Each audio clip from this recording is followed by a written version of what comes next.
ਸਿੱਧਾਂ ਦੇ ਪ੍ਰਸ਼ਨ, ਗੁਰੂ ਨਾਨਕ ਦੇਵ ਜੀ ਦੇ ਉੱਤਰ। ਸਿੱਧਾਂ ਦੇ ਸਵਾਲ, ਗੁਰੂ ਨਾਨਕ ਦੇਵ ਜੀ ਮਹਾਰਾਜ ਦੇ ਜਵਾਬ। ਧੰਨ ਗੁਰੂ ਨਾਨਕ ਦੇਵ ਜੀ ਮਹਾਰਾਜ ਦੀਆਂ ਲੰਬੀਆਂ ਬਾਣੀਆਂ ਦੇ ਚੋਂ ਸਿੱਧ ਗੋਸ਼ਟ ਇੱਕ ਬਹੁਤ ਲੰਬੀ ਬਾਣੀ। ਕਹਿੰਦੇ ਨੇ ਸਵਾਲ ਤੋਂ ਹੀ ਪਤਾ ਚੱਲ ਜਾਂਦਾ ਹੈ ਕਿ ਮਨੁੱਖ ਮੂਰਖ ਹੈ ਕਿ ਸਿਆਣਾ ਹੈ। ਉਹਦੇ ਸਵਾਲ ਤੋਂ ਹੀ ਪਤਾ ਚੱਲ ਜਾਂਦਾ ਹੈ ਇਹ ਮਨੁੱਖ ਮਹਾਨ ਹੈ ਕਿ ਤੁੱਛ ਹੈ, ਮਾਮੂਲੀ। ਸਵਾਲ ਹੀ ਦੱਸ ਦਿੰਦਾ ਹੈ ਇਸ ਮਨੁੱਖ ਦੀ ਸਮੱਸਿਆ ਧਾਰਮਿਕ ਹੈ, ਸਰੀਰਕ ਹੈ, ਸਮਾਜਿਕ ਹੈ ਜਾਂ ਆਰਥਿਕ ਹੈ। ਸਵਾਲ ਦੱਸ। ਔਰ ਇਹ ਵੀ ਅਰਜ਼ ਕਰਾਂ, ਸਵਾਲ ਦਾ ਜਨਮ ਬੇਚੈਨੀ, ਪੀੜਾ, ਦੁੱਖ, ਸੰਤਾਪ ਤੋਂ ਆਉਂਦਾ। ਹੁਣ ਸਵਾਲ ਨਹੀਂ, ਵਾਸਤਵਿਕ ਜਿਹੜਾ ਸਵਾਲ ਅੰਦਰੋਂ ਪੈਦਾ ਹੁੰਦਾ ਹੈ ਕਿਸੇ ਦੁੱਖ ਤੋਂ ਪੈਦਾ ਹੁੰਦਾ ਹੈ, ਪੀੜਾ ਤੋਂ ਪੈਦਾ ਹੁੰਦਾ, ਬੇਚੈਨੀ, ਵਿਆਕੁਲਤਾ ਤੋਂ ਪੈਦਾ। ਸਵਾਲ ਅੰਦਰੋਂ ਪੈਦਾ ਹੀ ਨਹੀਂ ਹੋਇਆ ਤੇ ਉਂਝ ਪੁੱਛ ਰਿਹਾ ਹੈ, ਇਹ ਸਿਰਫ ਮਨੋਰੰਜਨ ਹੁੰਦਾ, ਵਕਤ ਜ਼ਾਇਆ ਕਰਨਾ ਹੁੰਦਾ। ਇਹ ਵੀ ਮਹਿਰਜ ਕਰੋ। ਜਿਸ ਸਵਾਲ ਦਾ ਅੰਦਰੋਂ ਜਨਮ ਹੋਇਆ ਹੈ ਉਸ ਸਵਾਲ ਤੋਂ ਪਤਾ ਚੱਲ ਜਾਏਗਾ ਇਸ ਮਨੁੱਖ ਦੀ ਸਮੱਸਿਆ ਕੀ ਹੈ। ਸਿੱਧ ਮਾਮੂਲੀ ਪੱਧਰ ਦੇ ਮਨੁੱਖ ਨਹੀਂ ਸਨ। ਇਹਨਾਂ ਦੇ 'ਚ ਕਈ ਦਾਰਸ਼ਨਿਕ ਸਨ, ਫਿਲਾਸਫਰ ਸਨ, ਚਿੰਤਕ ਸਨ, ਕਈ ਬੜੇ ਬੜੇ ਰਾਜੇ ਮਹਾਰਾਜੇ ਸਨ, ਛੋੜ ਛਾੜ ਕੇ ਧਰਮ ਸਾਧਨਾ ਦੇ ਚਲੀਨ ਸਨ। ਜਿਨ੍ਹਾਂ ਨੂੰ ਸਿੱਧੀ ਮਿਲ ਗਈ ਸੀ, ਪ੍ਰਸਿੱਧੀ ਮਿਲ ਗਈ ਸੀ, ਇਹ 84 ਗਿਣੇ ਜਾਂਦੇ ਨੇ, 84 ਸਿੱਧ। ਇਹਨਾਂ ਨਾਲ ਗੁਰੂ ਨਾਨਕ ਦੀ ਗੋਸ਼ਟੀ ਹੋਈ ਹੈ। ਭਾਵੇਂ ਇਹਨਾਂ ਸਿੱਧਾਂ ਦੇ ਚੋਂ ਬੇਸ਼ਤਰ ਸਿੱਧ ਐਸੇ ਸਨ ਜੋ ਪ੍ਰਾਣਾਯਮ ਦੀ ਸਾਧਨਾ ਕਰਕੇ ਆਪਣੇ ਸਵਾਸਾਂ ਨੂੰ ਕਾਫੀ ਸਾਲਾਂ ਤੋਂ ਰੋਕੀ ਰੱਖੇ। ਪ੍ਰਾਣਾ ਨੂੰ ਯਮ ਕਰ ਲੈਣਾ, ਪ੍ਰਾਣਾ ਨੂੰ ਰੋਕ ਲੈਣਾ, ਸਵਾਸਾਂ ਨੂੰ ਰੋਕ ਲੈਣਾ। ਸਾਡੇ ਕੋਲ ਜਿਹੜੀ ਜ਼ਿੰਦਗੀ ਹੈ ਉਹ ਪ੍ਰਾਣ ਹੈ, ਸਵਾਸ ਹੈ। ਅਗਰ ਇਸ ਨੂੰ ਅਸੀਂ ਖਰਚ ਨਹੀਂ ਕਰਾਂਗੇ ਤਾਂ ਸਰੀਰਕ ਉਮਰ ਲੰਬੀ ਹੋ ਜਾਂਦੀ। ਪ੍ਰਾਣਾਯਮ ਦੀ ਸਾਧਨਾ ਦੇ ਨਾਲ ਭਰਤਰੀ ਨੇ ਆਪਣੀ ਉਮਰ ਬਹੁਤ ਲੰਬੀ ਕਰ ਲਈ ਸੀ ਔਰ ਗੁਰੂ ਨਾਨਕ ਦੇ ਵਕਤ ਮੌਜੂਦ ਸੀ। 3 ਸ਼ਬਦ ਨੇ ਆਸਾ ਰਾਗ ਦੇ 'ਚ ਬੜੇ ਕੀਮਤੀ ਜੋ ਸਤਿਗੁਰਾਂ ਨੇ ਭਰਤਰੀ ਦੇ ਪ੍ਰਤੀ ਉਚਾਰਨ ਕੀਤੇ ਨੇ, ਤੁਹਾਡੇ ਸਾਹਮਣੇ ਮੈਂ ਰੱਖਾਂ। ਸਿਫਤੀ ਰੱਤਾ ਸਦ ਬੈਰਾਗੀ, ਜੂਏ ਜਨਮ ਨਾ ਹਾਰੇ, ਕਹਿ ਨਾਨਕ ਸੁਣ ਭਰਤਰ ਜੋਗੀ, ਖੀਵਾ ਅੰਮ੍ਰਿਤ ਧਾਰੇ। ਇਹ ਪਹਿਲਾ। ਦੂਸਰੇ ਸ਼ਬਦ ਦੀਆਂ ਪੰਕਤੀਆਂ। ਸਗਲੀ ਜੋਤ ਹਮਾਰੀ, ਸਮਿਆ ਨਾਨਾ ਵਰਨ ਅਨੇਕੰ, ਕਹਿ ਨਾਨਕ ਸੁਣ ਭਰਤਰ ਜੋਗੀ, ਪਾਰ ਬ੍ਰਹਮ ਲਿਵ ਏਕੰ। ਸਾਰਿਆਂ ਨੂੰ ਨਾਲ ਲੈ ਕੇ ਚੱਲਣਾ ਤੇ ਸਾਰਿਆਂ ਦੇ ਨਾਲ ਚੱਲਣਾ ਭਰਤਰੀ ਇਹ ਨਾਨਕ ਦਾ ਧਰਮ ਹੈ। ਸਗਲੀ ਜੋਤ ਹਮਾਰੀ, ਸਮਿਆ ਨਾਨਾ ਵਰਨ ਅਨੇਕੰ, ਕਹਿ ਨਾਨਕ ਸੁਣ ਭਰਤਰ ਜੋਗੀ, ਪਾਰ ਬ੍ਰਹਮ ਲਿਵ ਏਕੰ। ਸਗਲੀ ਜੋਤ, ਸਾਰੇ ਹੀ ਮਨੁੱਖ, ਸਾਰਿਆਂ ਦੇ ਨਾਲ ਚੱਲਣਾ, ਸਾਰਿਆਂ ਨੂੰ ਨਾਲ ਲੈ ਕੇ ਚੱਲਣਾ, ਭਰਤਰੀ ਇਹ ਹੀ ਸਾਡਾ ਧਰਮ ਹੈ, ਹੋਰ ਕੋਈ ਧਰਮ ਨਹੀਂ। ਬਦਕਿਸਮਤੀ ਹੈ ਜਿਤਨੀ ਸਾਂਝੀਵਾਲਤਾ ਦਾ ਧਰਮ ਰੂਹੇ ਜ਼ਮੀਨ ਤੇ ਸਿੱਖ ਧਰਮ ਸੀ, ਇਤਨਾ ਹੋਰ ਕੋਈ ਨਹੀਂ ਸੀ। ਪਰ ਅੱਜ ਇਹ ਜਿਤਨਾ ਸੰਕੀਰਣ ਹੈ, ਗੁਸਤਾਖੀ ਮਾਫ, ਇਤਨਾ ਹੋਰ ਨਹੀਂ ਕੋਈ। ਖੇਡ ਸਾਰੀ ਸਮਝਦੀ ਹੈ, ਸਮਝ ਨਹੀਂ।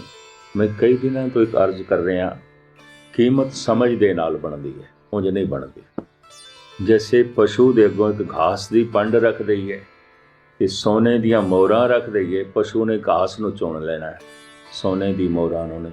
ਉਹਨੂੰ ਸੋਨੇ ਦਾ ਪਤਾ ਹੀ ਨਹੀਂ ਹੈ। ਪਸ਼ੂ ਦੀ ਦ੍ਰਿਸ਼ਟੀ ਸੋਨਾ ਸੋਨਾ ਨਹੀਂ ਹੈ, ਕਿਉਂਕਿ ਸਮਝ ਨਹੀਂ। ਸਮਝ ਨਹੀਂ ਹੈ ਤੇ ਸੋਨਾ ਘਾਸ ਤੋਂ ਵੀ ਥੱਲੇ। ਸਮਝ ਨਹੀਂ ਹੈ ਤਾਂ ਹੀਰਾ ਹੀਰਾ ਨਹੀਂ ਹੈ। ਸਮਝ ਨਹੀਂ ਹੈ ਤਾਂ ਪਰਮਾਤਮਾ ਪਰਮਾਤਮਾ ਨਹੀਂ ਹੈ। ਸਮਝ ਨਹੀਂ ਹੈ ਤਾਂ ਗੁਰੂ ਗੁਰੂ ਨਹੀਂ ਹੈ। ਖੇਡ ਤੇ ਸਾਰੀ ਸਮਝ ਨਾਲ ਹੈ। ਸਮਝ ਦੇ ਨਾਲ ਸੋਨਾ ਸੋਨਾ ਹੈ, ਸਮਝ ਦੇ ਨਾਲ ਹੀਰਾ ਹੀਰਾ ਹੈ। ਨਹੀਂ ਤੇ ਹੀਰਾ ਇੱਕ ਪੱਥਰ ਹੈ, ਔਰ ਕੀ ਹੈ, ਜੌਹਰੀ ਦੀ ਦ੍ਰਿਸ਼ਟੀ 'ਚ ਹੀਰਾ ਹੈ। ਮੁਖਤਸਰ ਮੈਂ ਅਰਜ਼ ਕਰਾਂ, ਸਵਾਲ ਬੇਚੈਨੀ, ਦੁੱਖ, ਸੰਤਾਪ ਤੋਂ ਨਿਕਲਦਾ ਹੈ। ਜੈਸੇ ਇੱਕ ਦੋ ਉਦਾਹਰਣ ਦੇ ਦਿਆਂ ਮੈਂ। ਮਨੁੱਖ ਬਿਮਾਰ ਹੋਵੇ, ਅਸਾਧ ਰੋਗ ਦੇ 'ਚ ਪਿਆ ਹੋਵੇ, ਹਮਦਰਦ ਲੋਕ ਬਿਮਾਰ ਪੁਰਸੀ ਲਈ ਜਾਂਦੇ ਨੇ, ਪੁੱਛਣ ਲਈ ਜਾਂਦੇ, ਤੇ ਬਿਮਾਰ ਬੰਦੇ ਦਾ ਇਹ ਕਹਿਣਾ ਹੁੰਦਾ, ਪਤਾ ਨਹੀਂ ਕਿਉਂ ਬਿਮਾਰ ਪਏ, ਇਹ ਬਿਮਾਰੀ ਮੈਨੂੰ ਕਿਵੇਂ ਚੰਬੜ ਗਈ, ਕਿਵੇਂ ਬਿਮਾਰ ਹੋ ਗਿਆ, ਕਿਉਂ ਬਿਮਾਰ ਹੋ ਗਿਆ। ਇੱਕ ਸਵਾਲ ਹੈ, ਇੱਕ ਪ੍ਰਸ਼ਨ ਹੈ, ਹਰ ਇੱਕ ਤੇ ਕਰਦਾ ਹੈ। ਡਾਕਟਰ ਤੇ ਕਰਦਾ ਹੈ, ਮਿੱਤਰਾਂ ਤੇ ਵੀ ਕਰਦਾ ਹੈ। ਪਰ ਜਦੋਂ ਤੰਦਰੁਸਤ ਸੀ, ਬਿਲਕੁਲ ਠੀਕ ਠਾਕ ਸੀ, ਇਸਨੇ ਕਦੀ ਕਿਸੇ ਤੇ ਪ੍ਰਸ਼ਨ ਨਹੀਂ ਕੀਤਾ ਸੀ ਕਿ ਪਤਾ ਨਹੀਂ ਮੈਂ ਕਿਉਂ ਤੰਦਰੁਸਤ ਹਾਂ, ਮੈਂ ਕਿਉਂ ਤੰਦਰੁਸਤ। ਤੰਦਰੁਸਤੀ ਤੋਂ ਸਵਾਲ ਨਹੀਂ ਪੈਦਾ ਹੁੰਦਾ ਕਿਉਂ। ਤੰਦਰੁਸਤੀ ਸੁੱਖ ਹੈ, ਬਿਮਾਰੀ ਤੋਂ ਸਵਾਲ ਪੈਦਾ ਹੁੰਦਾ ਹੈ, ਕਿਉਂ? ਬਿਮਾਰੀ ਦੁੱਖ ਹੈ, ਸਵਾਲ ਦੁੱਖ ਤੋਂ ਪੈਦਾ ਹੁੰਦਾ। ਘਾਟਾ ਹੋ ਗਿਆ, ਦਿਵਾਲੀਆ ਹੋ ਗਿਆ, ਬਾਰ-ਬਾਰ ਕਰਜ਼ਾਈ ਹੋ ਗਿਆ, ਜਿਹੜਾ ਕੋਲ ਧਨ ਸੀ ਉਹ ਸਾਰਾ ਚਲਾ ਗਿਆ ਤੇ ਹਜ਼ਾਰਾਂ ਦਾ ਦੇਣਾ ਆਣਾ ਬੰਦ ਹੋ ਗਿਆ, ਦਿਵਾਲੀਆ ਹੋ ਗਿਆ। ਹੁਣ ਜਦ ਕੋਈ ਹਮਦਰਦ ਉਹਦੇ ਸਾਹਮਣੇ ਹਮਦਰਦੀ ਜਤਾਉਂਦਾ ਹੈ, ਇਹ ਕਹਿੰਦਾ ਪਤਾ ਨਹੀਂ ਕਿਵੇਂ ਮੈਂ ਦਿਵਾਲੀਆ ਹੋ ਗਿਆ, ਬੜੀ ਮਿਹਨਤ ਮੈਂ ਕਰਦਾ ਸੀ, ਬੜਾ ਉਦਮ ਮੈਂ ਕਰਦਾ ਸੀ, ਬੜੇ ਸ਼ੌਕ ਨਾਲ ਮੈਂ ਕੰਮ ਧੰਦਾ ਕਰ ਰਿਹਾ ਸੀ, ਬਿਜ਼ਨਸ ਕਰ ਰਿਹਾ ਸੀ, ਪਤਾ ਨਹੀਂ ਕਿਉਂ ਘਾਟਾ ਪੈ, ਕਿਉਂ ਦਿਵਾਲੀਆ ਹੋ ਗਿਆ, ਬਾਰ-ਬਾਰ ਕਰਜ਼ਾਈ ਹੋ ਗਿਆ। ਘਾਟਾ ਪੈਣਾ ਇੱਕ ਦੁੱਖ ਹੈ ਤੇ ਦੁੱਖ ਤੋਂ ਸਵਾਲ ਪੈਦਾ ਹੁੰਦਾ ਹੈ। ਲੇਕਿਨ ਜਦ ਨਫਾ ਚੱਲ ਰਿਹਾ ਸੀ, ਇਸਨੇ ਭੁੱਲ ਕੇ ਵੀ ਕਦੀ ਕਿਸੇ ਨੂੰ ਨਹੀਂ ਆਖਿਆ ਸੀ ਪਤਾ ਨਹੀਂ ਮੈਨੂੰ ਕਿਉਂ ਨਫਾ ਹੋ ਰਿਹਾ, ਕਿਉਂ ਨਫਾ ਹੋ ਰਿਹਾ। ਇਸਨੇ ਕਦੀ ਪੁੱਛਿਆ ਹੀ ਨਹੀਂ, ਕਿਸੇ ਨੂੰ ਆਖਿਆ ਹੀ ਨਹੀਂ, ਕਿਉਂ? ਨਫਾ ਸੁੱਖ ਹੈ, ਸੁੱਖ ਤੋਂ ਸਵਾਲ ਨਹੀਂ ਪੈਦਾ ਹੁੰਦਾ, ਦੁੱਖ ਤੋਂ ਸਵਾਲ ਪੈਦਾ। ਇੱਥੇ ਮੈਂ ਇੱਕ ਦੋ ਉਦਾਹਰਣ ਦਿੱਤੇ ਨੇ।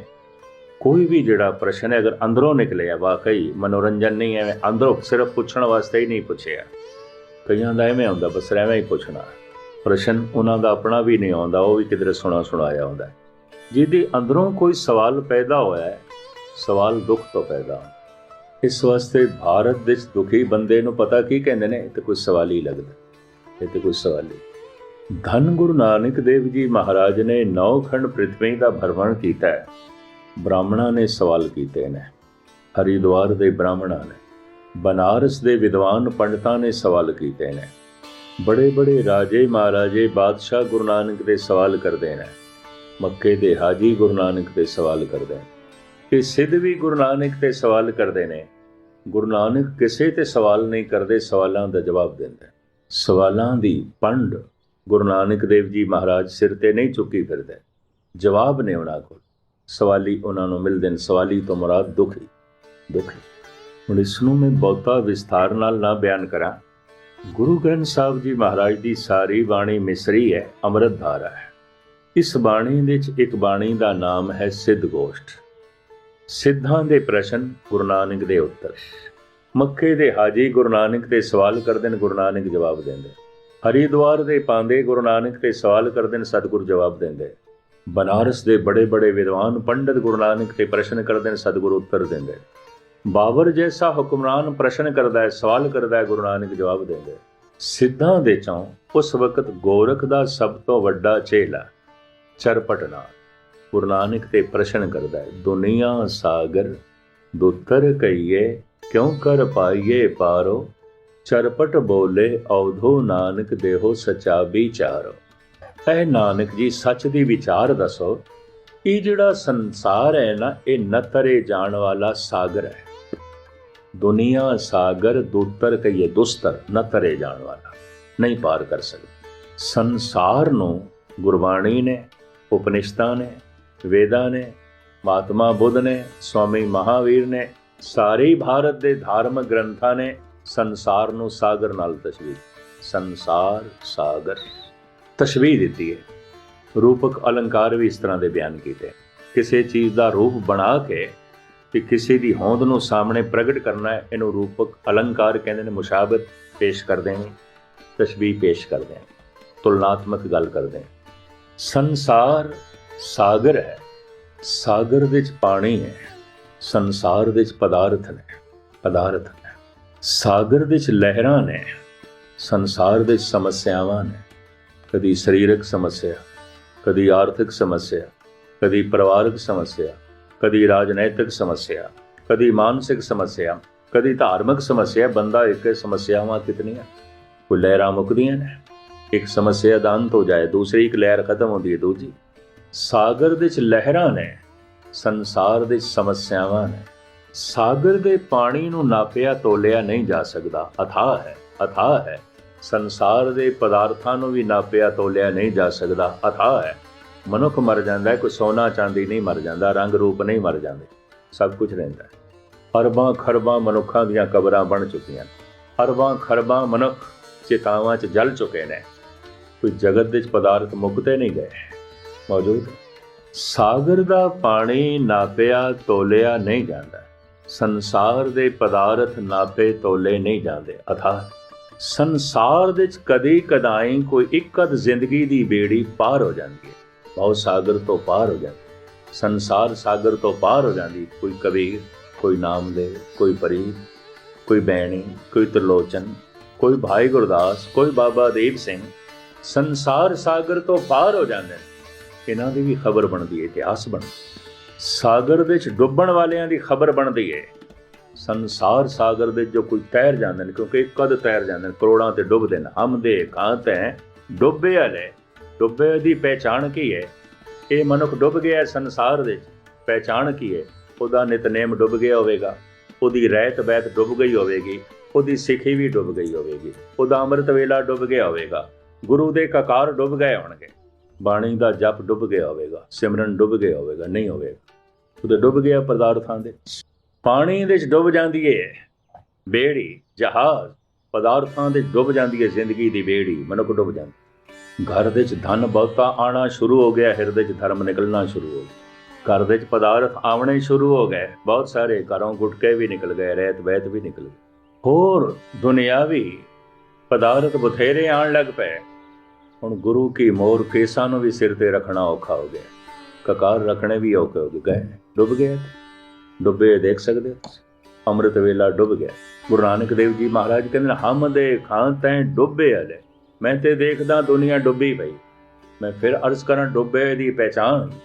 ਉਹਦਾ ਅੰਮ੍ਰਿਤ ਵੇਲਾ ਡੁੱਬ ਗਿਆ ਹੋਵੇਗਾ, ਉਹਦਾ ਜਪ ਤਪ ਡੁੱਬ ਗਿਆ ਹੋਵੇਗਾ, ਸਿੱਖੀ ਡੁੱਬ ਗਈ ਹੋਵੇਗੀ, ਕਕਾਰ ਡੁੱਬ ਗਏ ਹੋਣਗੇ, ਅੰਮ੍ਰਿਤ ਵੇਲਾ ਡੁੱਬ ਗਿਆ ਹੋਣਾ, ਅੰਮ੍ਰਿਤ ਉਸ ਦਾ ਡੁੱਬ ਗਿਆ ਨਹੀਂ ਹੋਵੇ।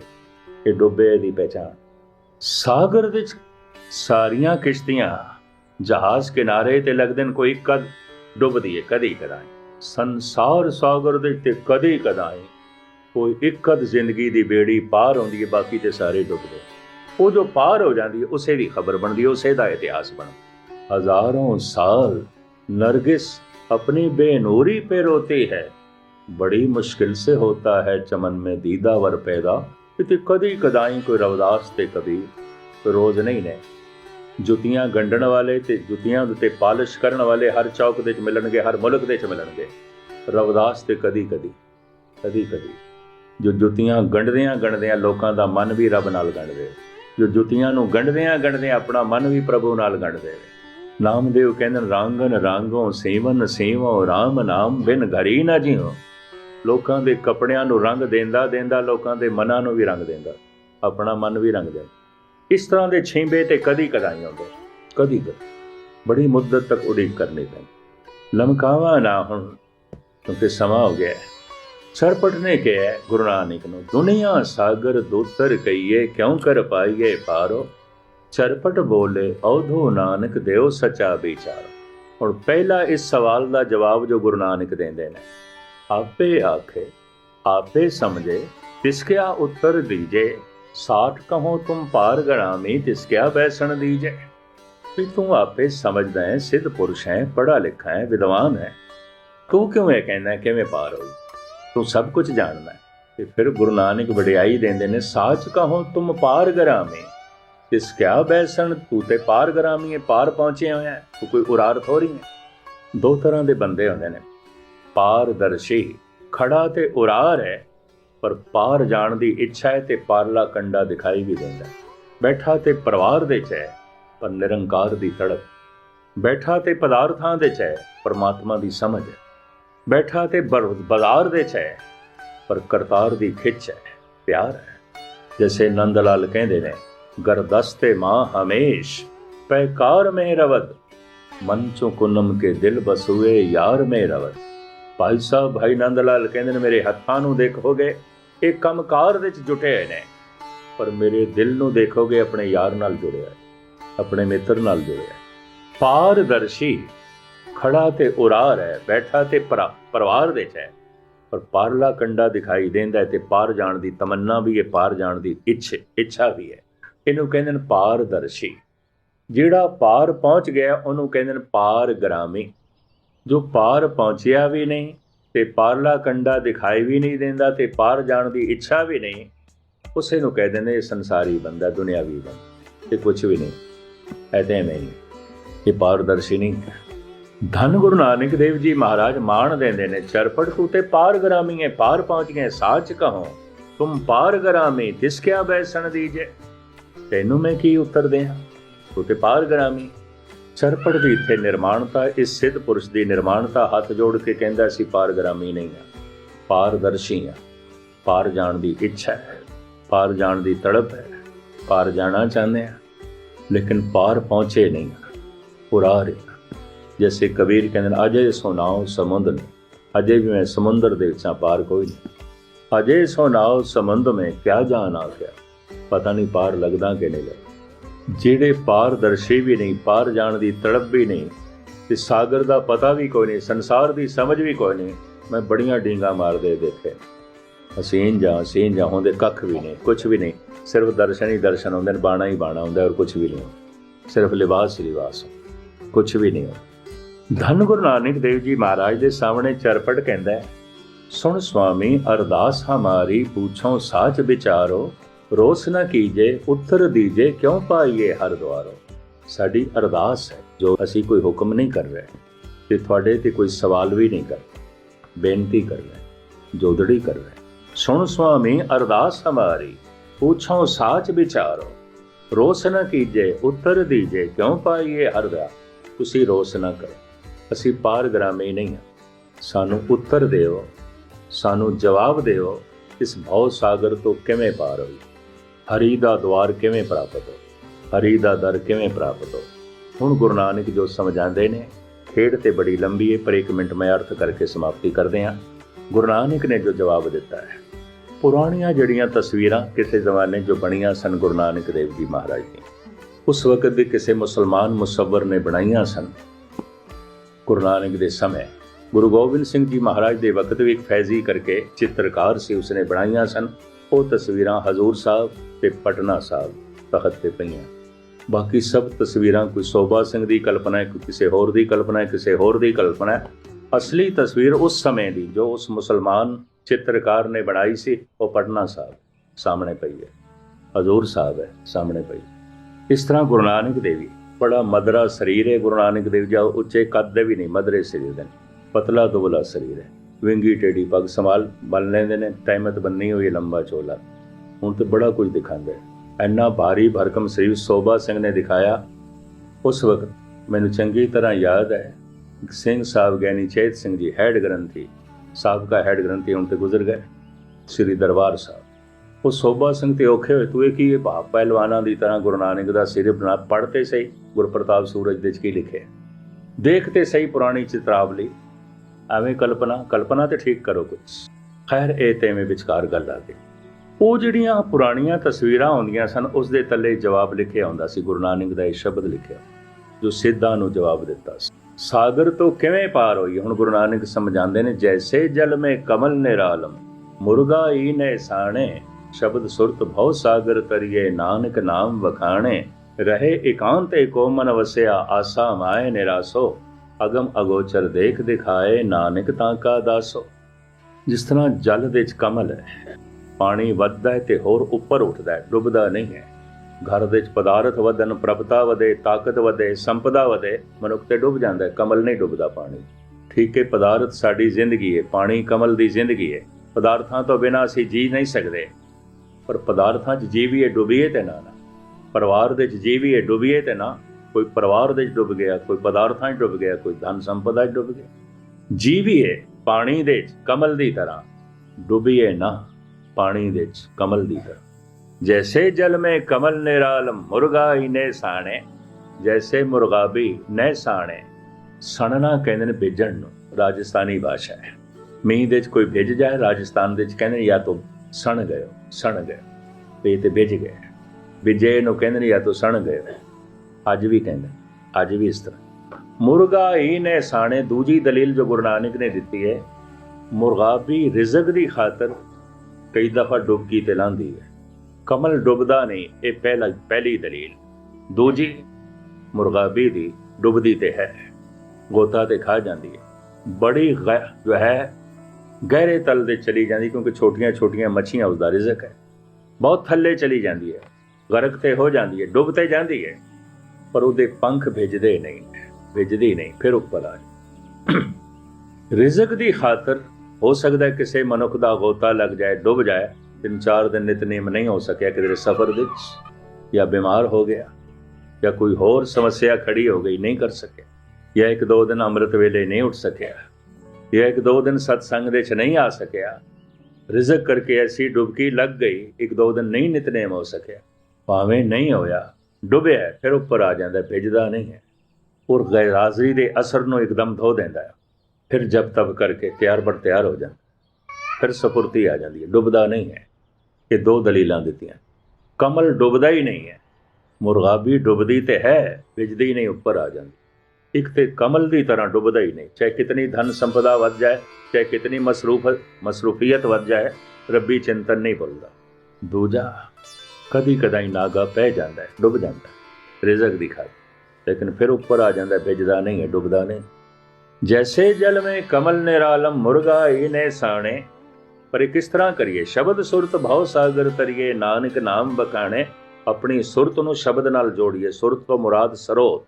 सुरत दे तीन अर्थ ने, सुरत सुनना, सुरत समझना, सुरत जोड़ना।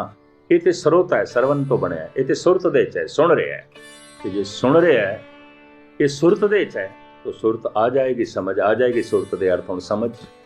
ये तो सुरत दे च है, सुन रहा है, सुरत सुनना, सुरत समझना। अगर सुरत आ गई है, समझ आ गई है, तो सुरत एक दिन जुड़ जाएगी। हुण सुरत के जुड़न का मतलब है ध्यान जुड़ गया। सुरत सुनना, सुरत समझना, सुरत जोड़ना।